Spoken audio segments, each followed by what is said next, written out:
নমস্কার, কেমন আছেন সবাই? আমার নতুন একটি ভিডিওতে আপনাদের আরও একবার স্বাগত। দুপুরবেলা থেকে এত চিল্লাচিল্লি করছে চিনি, তো ভাবলাম অনেক দিন তাল খাইনি, তো বিকালে নিয়ে ওকে বেরোবো একটু তাল আনতে, বাজারের দিকে যাব, আর সঙ্গে ওর মাংসও নিয়ে আসবো। কালকে যেহেতু বেরিয়েছি, ফ্রিজে মাংস নেই, মাছ ছিল সেটাই রান্না হয়েছে। এখন গিয়ে ওর জন্য মাংস আনবো, তাল আনবো। তো ওকে রেডি করিয়ে দিয়েছিলাম, ও গেটের থেকে বেরোচ্ছিল না। আমরা বেরিয়ে গেছি কিন্তু কিছুতেই ওকে বের করতে পারছিলাম না। তারপর কালিয়া এসে ওকে ঘাড়ে করে নিয়ে যাচ্ছিল। তারপরে আমরা রাস্তায় এসে একটা টোটো নিয়ে যাচ্ছিলাম। আর এরকম ভিউ দেখতে কে কে ভালোবাসে বলো তো?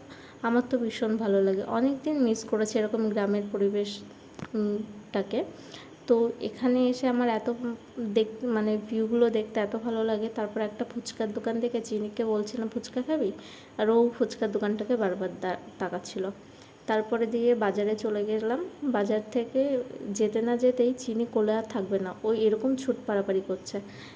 ওখান থেকে মাংস নিয়েছি কিন্তু তাল আর পাইনি। তাল একটা মামাকে বলে দিয়েছি, কালকে এনে দেবে। তো এই দেখো, ও মুরগির খাঁচার মধ্যে ঢুকে কি করছে। আমি এদিকে গিয়েছিলাম মিষ্টির দোকানে, আর ও যথারীতি সিট ওর বুক করা হয়ে গেছে। মানে ওই সিটটা ওর একারই চাই, আর কাউকে দেবে না বসতে। দেখো কীরকম অবস্থা, সমস্ত কমফর্ট জোন ওর চাই। তারপরে ঘরে চলে আসলাম, এসে একটা জিনিস দেখায়।